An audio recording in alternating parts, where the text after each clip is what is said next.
আমি আবার পরিষ্কার করছি, ভারত কিন্তু কখনো আমাদের শত্রু না, আমাদের চতুর্দিকে ভারত। ইসরায়েল একটা রাষ্ট্র, কিন্তু ইসরায়েল রাষ্ট্রের পিছনে বিশ্বাসটা হলো জায়নিস্ট বিশ্বাস। জুলাই আগস্টের গণ আন্দোলন আমাদের সবার গণ আন্দোলন ছিল। আজকে এই টেবিলে বসা এমন কোন দল নাই, এমন কোন নেতা নাই আজকে এই টেবিলে বসে আছেন যে একদম আলটিমেট স্যাক্রিফাইস করার জন্য রাজপথে জুলাই আগস্টে ছিল না।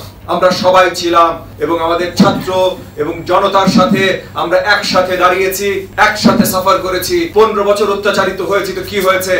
ছাত্ররা, জনতা আগস্ট মাসে যখন তাদের সম্মতিতে এবং আমাদের সবার সম্মতিতে, অন্তর্বর্তীকালীন সরকার থেকে আমাদের সবার অনেক আশা আকাঙ্ক্ষা আছে এবং তাদেরকে সহযোগিতার জন্য আমরা কাজ করে যাচ্ছি। আমাদের সামনে জাতীয় পর্যায়ে সবচেয়ে গুরুত্বপূর্ণ বিষয় আমাদের অন্তর্বর্তীকালীন সরকারের স্টেবিলিটি কিভাবে আমরা ধরে রাখতে পারি। তবে আজকে আমরা একত্রিত হয়েছি ইসরায়েলের আগ্রাসনের বিরুদ্ধে দাঁড়াবার জন্য।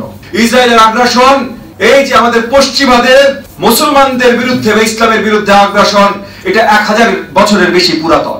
1099 খ্রিস্টাব্দে পোপ আরবান II যেমন ডাক দিয়েছিল প্রথম ক্রুসেডের, একইভাবে অলমোস্ট একই সুরে জাস্ট ওইটা হয়েছিল ইটালিয়ান মাটি থেকে, জমি থেকে।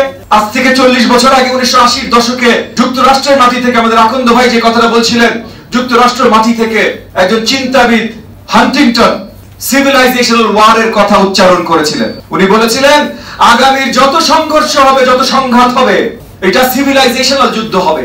এবং সিভিলাইজেশনাল যুদ্ধ কার বিরুদ্ধে? কে? পশ্চিম বিরুদ্ধে ইসলাম।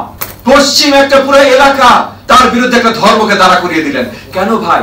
পশ্চিমা দেশগুলোতে মুসলমান নাই, পশ্চিমা দেশগুলোতে ইসলাম নাই। যুক্তরাষ্ট্রের সবচেয়ে শীঘ্রই সবচেয়ে বড় ধর্ম, সবচেয়ে সংখ্যাগরিষ্ঠ ধর্ম হতে যাচ্ছে ইসলাম। তাহলে কোন চিন্তায়, কি ভেবে আপনারা পশ্চিম বিরুদ্ধে ইসলামকে দাঁড়া করাইতে চান? এটা কখনো হয় না, এটা কখনো হবে না। ইসলাম দ্বীনের ধর্ম, ইসলাম সাফ মনের ধর্ম, আল্লাহ তাআলার জন্য কাজ করার ধর্ম। তার মানে আল্লাহ তাআলার শ্রেষ্ঠ সৃষ্টি মানব সন্তানের জন্য কাজ করবার জন্য। সো ইসলামকে কখনো সিভিলাইজেশনের বিরুদ্ধে দাঁড়া করানো যাবে না।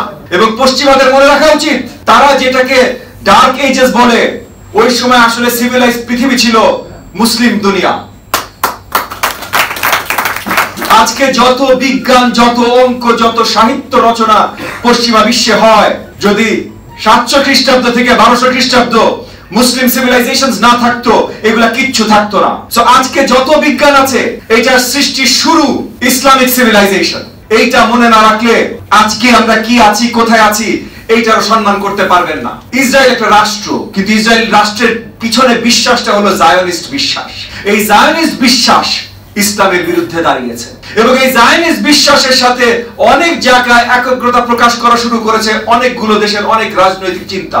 তার মধ্যে সবচেয়ে দুঃখজনক এবং আমাদের জন্য সবচেয়ে আশঙ্কাজনক হলো আমাদের প্রতিবেশী দেশে হিন্দুত্বের যে চিন্তা, যেটা ধারণ করে এখন তাদের রাষ্ট্রীয় ক্ষমতায় যে রাজনৈতিক দল আছে, ভারতীয় জনতা পার্টি, বিজেপি। তো জায়নিজম আর বিজেপির চিন্তার ভেতরে খুব বেশি আকাশ পাতাল ফারাক নাই।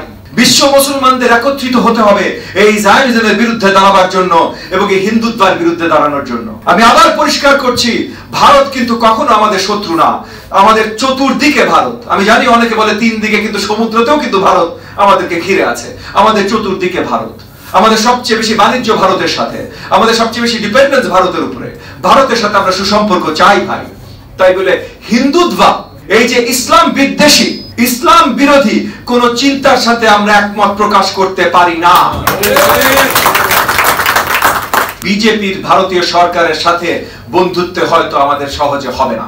একই সাথে ইসরায়েলের বিরুদ্ধে দাঁড়ানো, ইসরায়েলের বিরুদ্ধে আওয়াজ তোলা, তারা আমাদের প্যালেস্টাইন ভাই ও বোনদের উপরে যেইভাবে গণহত্যা চালিয়েছে গত অলমোস্ট 80 বছর ধরে, ইতিমধ্যে তারা লেবাননে যা শুরু করেছে, ইয়েমেনে যা করছে, এবং যেইভাবে আক্রমণ চালাতে চেষ্টা করছে ইরানের উপরে, যেখানে শুধু গণহত্যা না, আমরা একটা আশঙ্কার মুখে পড়েছি যে পুরো বিশ্ব একটা যুদ্ধে আবার লিপ্ত হতে পারে।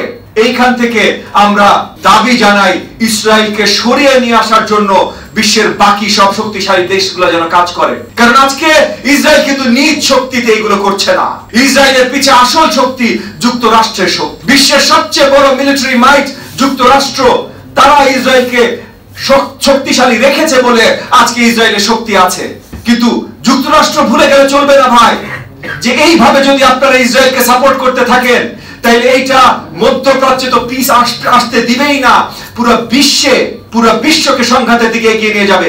এবং এইটা যদি হয় তাহলে শুধু ইসরায়েলের ভবিষ্যৎ আপনার আশঙ্কাজনক না, পুরো বিশ্বের ভবিষ্যৎ আশঙ্কাজনক। তাই আমি আমাদের অন্তর্বর্তীকালীন সরকারের মাধ্যমে এবং আমাদের মাননীয় প্রধান উপদেষ্টা জনাব doctor Mohammad Yunus UN general অ্যাসেম্বলিতে খুব সুন্দরভাবে শক্ত বক্তব্য রেখেছেন এবং যুক্তরাষ্ট্রের প্রেসিডেন্ট বাইডেনের সাথেও খুব সুন্দরভাবে আলোচনা করেছেন এবং বিশ্বের প্রেক্ষাপটের অনেক গুরুত্বপূর্ণ ইস্যু উনাদের আলোচনায় তুলে এনেছেন।